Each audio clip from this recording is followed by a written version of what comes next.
What is good, everybody, man? Welcome back into the Bluebloods as we continue our FCS player spotlight for the 2023 season. And we are joined today by my guy, DJ Nelson. UT Martin tight end, was a first team All OVC selection last year, was a Hero Sports and Phil Steele FCS freshman All American, was named to the Bluebloods All Conference OVC squad, and also was an OVC All Newcomer selection, and was also named the OVC Newcomer of the Week on October 2nd last year, man. DJ, appreciate you hopping on the show. Thank you for having me. Thank you for having me. This is my first interview. I'm kind of nervous right now.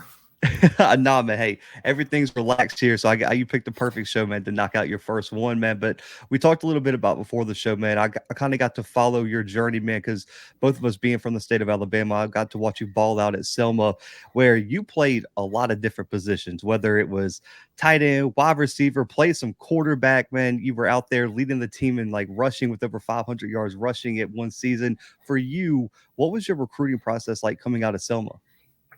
Come out of Selma, it was at first it was slow. Then I met Coach Steele, Coach Adrian Steele. He owns a team called Gas Crew Elite. And once I started working with him, my recruitment picked up a lot. I heard from schools from South Carolina, Oregon, a lot of mid major, but those two was the main Power Fives that I heard from. Uh, and I feel like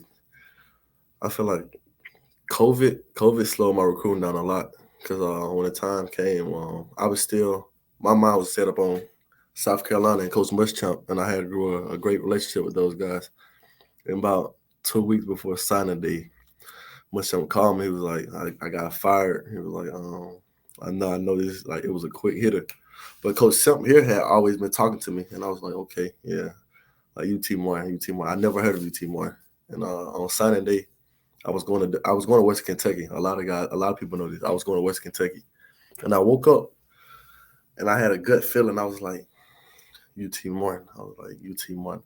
And I just went with my gut feeling. Because at the time, it wasn't really about FCS or FBS. It was where can you go, where can you play, and what can you be productive at. I think go simple for that. It definitely paid off, but I want to ask, because you played a lot of different positions in high school. Did you always know tight end was where you were going to project, or did you explore other options? That's funny. I had a lot of FCS offers to play quarterback. Um, and I had FBS mid-major offers to play receiver. Uh, Tight end came about when I first got here at UT Martin. Because something he was like we did like all the freshman testing and everything. He was like, "You athletic." He was like, "You didn't show this on in high school." I was like, "Yeah, I know." And he was like, "Let's put you at receiver." So I came in at receiver and I gained 15 pounds like the first month. He was like, "You ever thought about playing tight end, blocking somebody?" I was like, "Coach, I never blocked nobody a day in my life." And I played behind Rodney Williams. He's on the Steelers right now. And he took me under his wing and showed me like all the aspects of the game of playing tight end, and it just came natural. It just came natural. I think it paid off looking at last season. But before we get into that, you redshirted your first season on campus, saw some limited action. Looking back now with some hindsight, what was your biggest learning experience during that redshirt season? The weight room. Whew, I, I'm glad I didn't play. I'm glad I played my 4 games, but the weight room that opened my eyes. Like this different. Like these are grown men. Some of them have 2 or 3 kids trying to feed their family. You gotta be a dog. You gotta get in that weight room. If you're not a dog. You're not in that weight room, and you be in that box and block guys. It ain't gonna end too well for you. It ain't gonna end too well for you. Last season, man, you explode onto the scene. I think week 2, you get your first touchdown, 45 yards on 4 receptions. But then you have, I want to say it was against Tennessee Tech, man, 3 catches, 95 yards, 2 touchdowns, and things just kind of took off from there. What clicked last season for you in that breakout season? Uh, the off season. The off season, I trained hard. Like I pushed my body to limits. I didn't even go home last summer. So when I got out of school, I went home for 2 weeks. I came right back in the morning, and I was like, I got these set goals that I need to get done, and I was like, I got to make it happen. And I worked so hard that the game just came easy. Like the first week, I had a few targets. Just under threw me on one, could have been a touchdown, another long one. Under threw me, those got picked. And that like the next week coming in, I'm telling Coach Partridge, I'm like, Coach, we get in the red zone. I gotta have the ball. Like I need it. When I scored my first touchdown, it was like whoa. Like you can see on ESPN Plus, I jumped up so high because my adrenaline. Then when I went to chest bump with my teammates, I fell. I was like, oh. And then right around about tech game, everything was just clicking. I exploded, and that's that's the first big game of many, most definitely. You have 2 years at the collegiate level, two rings to show for it, as you guys have now won back-to-back OVC championships. You guys were the co-champs last year, man. I talked to Dalen about this last week. I feel like the FCS playoff committee was just put in such a weird spot because the OVC, I think, handled that tiebreaker a little bit wrong with the coin flip. For you and your team, how motivating was it for you guys that you guys ended up being left out of the playoffs last season? Once we beat EIU, and we was like, oh, like we just won back to back, but back to back wasn't really on our mind. Like, oh, it's established now. Like SEMO can say we split, but everybody in the OVC knows UTM. This is our league. And when they won the coin flip, it shattered a lot of us, especially a lot of the older guys, because we knew like we wasn't done. Like we on that high, like we were around that high. We was like, okay, we're gonna go to the playoffs, make a run. And when Coach Sim came back down, he was like, "We lost." I'm like, "Whoa!" Like it just hit everybody hard. It's super hard, super hard. But hey, we got Simo on the schedule this year, and that's gonna be the rematch from last year. Yeah, that game is gonna be so intense. And, I was talking to Aaron Webb too. He just transferred over to Yeah, Valley. We were talking a little bit about it. We were like, man, that first round matchup, the playoff committee should have put UT Martin versus SEMO in the first round. That just settle it right there. Whoever wins gets to go on to the next round. That's what they should have done. But you've brought up Coach Simpson a lot this interview. What is he like behind the scenes? We know about his accolades, the standard that he sets, but what is he like with the team behind the scenes? Coach Sim is funny. He's a funny guy. He's a very genuine person. He's a soft spoken person. And he care for the guys. I know a lot of schools like they don't get to meet with their head coach, but you come to Coach Sim office anytime, any day, and you can sit and talk. Now he gonna talk. Now he gonna talk about 3 hours. You come out, you want to talk to Coach Sim. He gonna be enough for a minute. But Coach Sim, I love Coach Sim. He took a chance on me. Last year, after Rodney went to the league, we had another tight end named Richard. He was supposed to be in front of me, but he got medically DQ'd. And Coach Sim could have went and got another tight end and did that, but he stuck it out with me. And Coach Sim, yeah, that's my guy. Tight end coach TJ Menifee, man, he's a younger guy, is coming up through the coaching ranks. What's your relationship like with him, and how has he been this offseason helping you to continue to develop as a tight end? What's funny is I was on scout team my true freshman year, and Coach Menifee he played DN here. But Coach Menifee he has a high IQ, a high ceiling. He come in and day out and work on getting all five of the tight ends better. He don't just focus on me. He focus on everybody, and he's coming along well. Like at first, I didn't know how to take it. I was like, bro, I used to play with you. Like, you coaching me. I said, yes, sir. But like I'm mature. Like we've got a better relationship now, a mature relationship, and we that's my guy. That's my guy. I know a lot is made. The media, especially some of the older media, love the older coaches. The more experienced, the better. But I feel like with how recruiting shifting, having some younger coaches on staff to be able to relate to the players, man, is so important. I think you see that with the way that UT Martin's built their staff. It's a really, really young coaching staff, especially in a lot of places. Facts. And so I love it. I think that's why you guys are successful. Looking at you though, man, this would be your third year at UT Martin. You kind of went from that All American freshman role to now you're stepping into a more of a leadership role. How have you prepared yourself to be more of a leader on the offensive unit and especially in that tight end room? Being vocal, being vocal. That's it. I know I can lead by example, but we don't have any vocal guys. So me and Sam talk like Sam. We got to find an identity of who we are because each year we done had a new identity. Like the first year, first championship with Keon Howard, it was the identity was okay. We can put together a drive. Last year was okay. We're a quick hitter. We're gonna score quick. This year, I'm just trying to find an identity for my guys. So I got to be more vocal, and I take a lot of heat from the coaches. And that comes with it. I'm still learning. If guys late, I tell coach that's on me because I should be calling around getting guys up. But I'm learning that. I'm dealing with that good. I'm learning. I'm learning. I think that's an important for anyone, like any, especially any high school guys listening, any younger guys at the collegiate level, man. Taking that accountability as a leader is huge. And I like how you were like, even though I'm not late, it's still on me to make sure my guys are in the meeting and weights and whatever. But for you though, man, dress or win, going to do his thing at the next level. And so you guys got a brand new set of quarterbacks coming in. How has it been for you as a tight end building chemistry with those guys throughout the spring and the off season?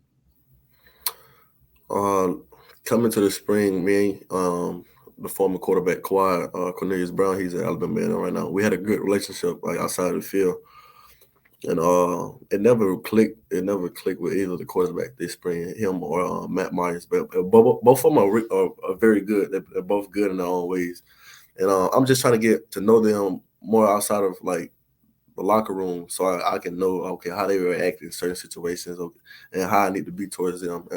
We got a quarterback, KD, transfer from Ole Miss. He got an arm, and we still trying to figure things out.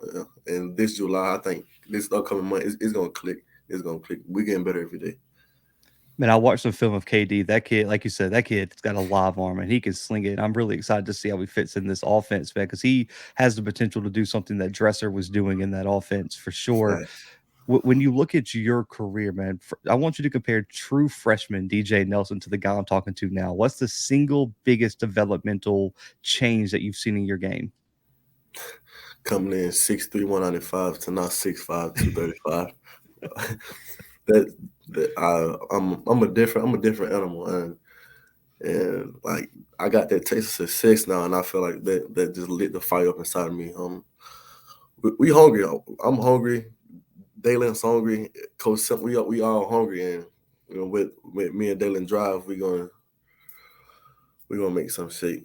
We're gonna make because my freshman year I was just going through the motion. Okay, well I'm here. But last year it was I got that taste of success, and it clicked now.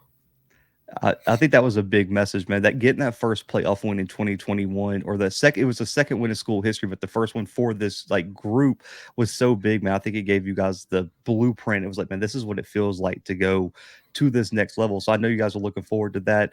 You last year, man, freshman All American, first team All Conference consensus. You achieved a lot of goals. For you, how do you follow that up? What are your personal goals for 2023?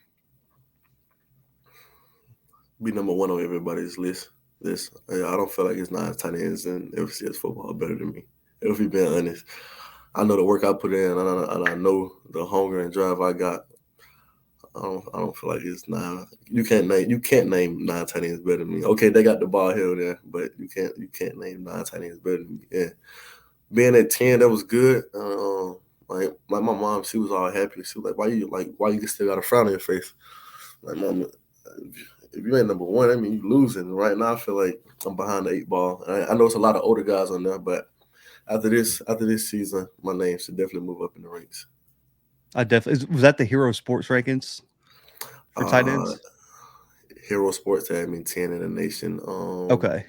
I think FCS Stats had me like 13. So Okay. hey, Hey, I know working your way up, man. I know being a freshman All-American was huge. We haven't released our player rankings yet, but I'm trying to think. I definitely don't think you're 10. I think you're a little bit higher than that.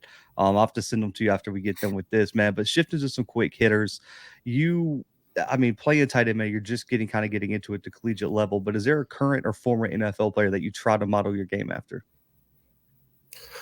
uh, that's a tough one. Lately, I've been watching a lot of Travis Kelsey, and Darren Waller. Those guys that's more flex, but they can also stick their nose in the box. And before this season, I watched a lot of I'm finna shock a lot of people. Aaron Hernandez, he was explosive at tight end. He was quick feet, great hands. It was everything there, and that's who I watched like, coming into last season. But now I'm more on Cal Pitts, those type guys, trying to get better with my routes. And as far as blocking Kittle, I watch a lot of like one-on-one tapes with George Kittle, the point of attack of him blocking. And my fellow peer, what's the tight end at Georgia? I just had it on my tongue. Brock Bowers. Brock yeah, Brock Bowers. Great athlete, good football player. I've been watching him too. I've been watching him too. Yeah, Brock's going to be one of those guys that's probably going to go top 10, even at tight end. I mean, there's only a Facts. handful of guys that have the talent to do that. Looking at your career, whether it was at practice or in a game, man, what was your welcome to college moment on the field? Boise State this past year. Whew. Up there in Idaho. I had a shallow route, and at the time I'm trying to be cute. I'm not no mouthpiece in, and just a pump fake, and I went for the ball and I got hit, and I'm missing a tooth. So I got up. Ooh, I got up. I'm like, man, that right there, yeah, mouthpiece in all the time on the field now, all the time. That's and another one. It had to be Tennessee, because I never played in a crowd that big, and they had just beat Alabama.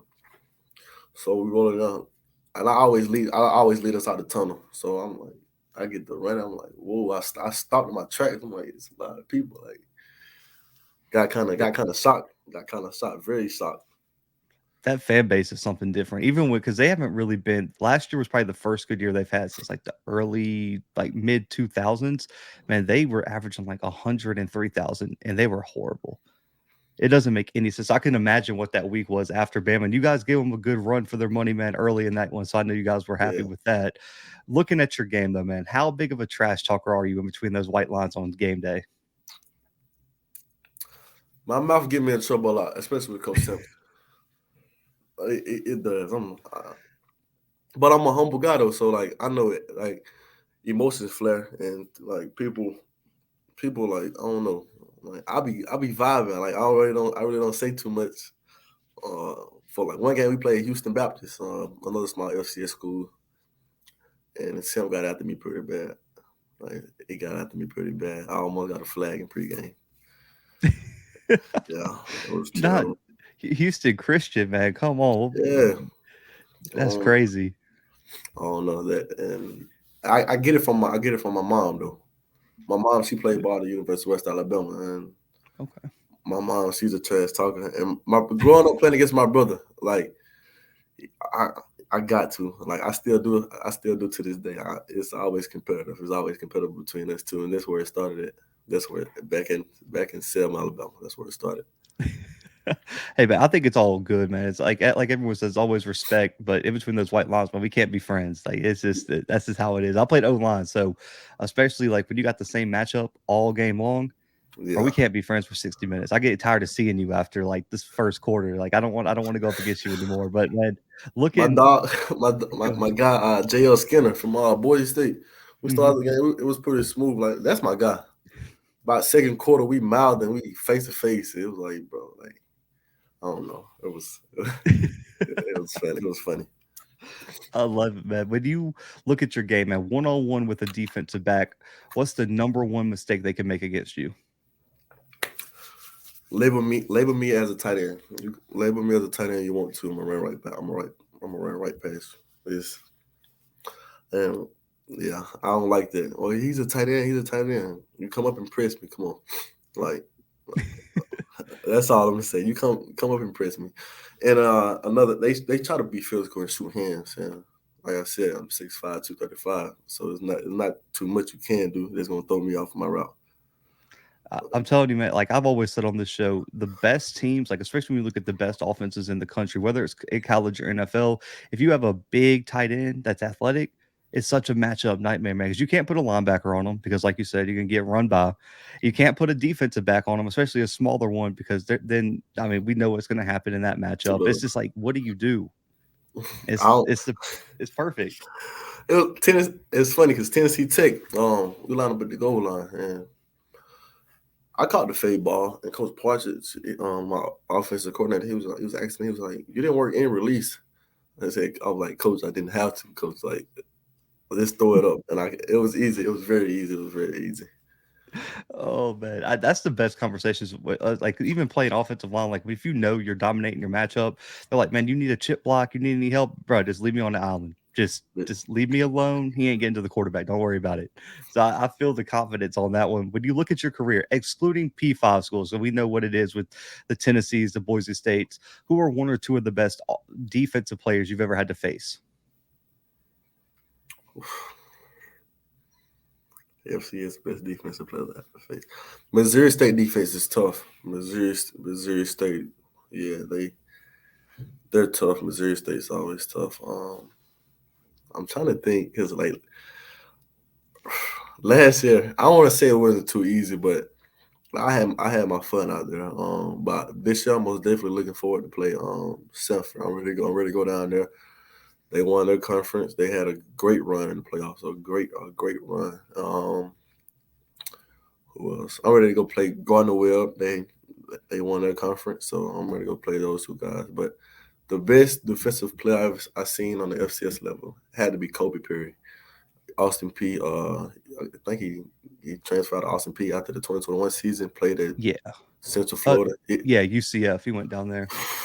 It was, he came to UT Martin, had like 12 solo tackles, like 4 TFLs and a pick six. I'm like, man, who is this kid? Like, he was all over the field. That's probably the best defensive player I've seen so far.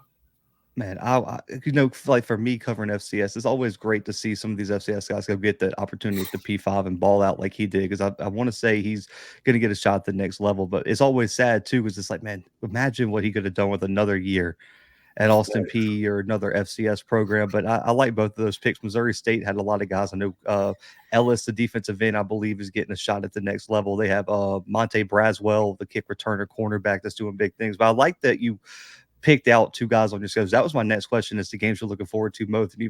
You picked Sanford and Gardner Webb. I'm actually Sanford UT Martin's on my list of games I'm trying to get to this year, man, because I want to see that one. And Gardner Webb, they got an All-American safety slash cornerback in Raekwon Ousley, so I'm sure that's a matchup you're looking forward to on that one. But the final question, man, when you just look at your journey from Selma getting to UT Martin, being a freshman All American, you got at least 2 more years left at UT Martin. What would it mean to you in just your journey to, in 2 years, man, hear your name called in the NFL draft or get that professional opportunity? That question right there it just sent chills through my body because when I started off playing this game, it was like my brother came to me, my going to my junior year, asking me to play ball with him. I'm like, nah, I'm not doing that because I play basketball, and the more success I done had with the game, like the league was never the talk from high school to college. I didn't play for that. I played to get my degree, and that be that. But this past season, I sat down with my family, my mom. My mom told me and my brother, which is a projected starter at Penn State. Um, he enrolled early, so he'd probably be three and done. And me being here, I have 3 years left. If my it's not about me, it's about the family. If me and my brother name get called in the draft the same year, that's going to be insane, and it's going to give people hope. Um, a lot of people, yeah, I went to high school in Selma, but I'm from Sumter County, like the ninth poorest county in America, and just giving guys hope, like the kids back home, hope. I'm at a small FCS school, and they look at me like I'm playing at Belma, and like that's always uplifting to me. So I do it for the people back home and for the smaller FCS schools. Is so real quick, man. Quick follow up, man. Is that the plan? If your brother can get three, three and out of Penn State, man, you're gonna go with him that same year, I got three left. I'm gonna do all three months. If he do three and out, we three and out, and yeah, that's definitely the plan. That's man. I definitely can the only plan. imagine the feeling of your family, man, is hearing both of you guys' names called because you're already one of the top prospects, like you said, man. After one full season, you're already one of the top 10 tight ends in the FCS, and that's a position that the FCS has had a lot of success sending guys to the league. We saw Tucker Kraft last year get drafted out of South Dakota State, and I'm assuming Marshall Martin and some of these guys are going to get taken this year as well, man. But DJ, I appreciate you reaching out, man. I'm glad we got this one set up for you to hop on the show. But it's all about player promotion, man. Let people know where they can follow your journey on social media, contact you for NIL, man, all that. My IG handle is DJ.Nelson, but instead of O, it's a zero. That's my IG. My Twitter handle is Dion Nelson Jr. I have Facebook too. My people big on Facebook back home. You can find me at Dion Nelson. My number 334-216-3971.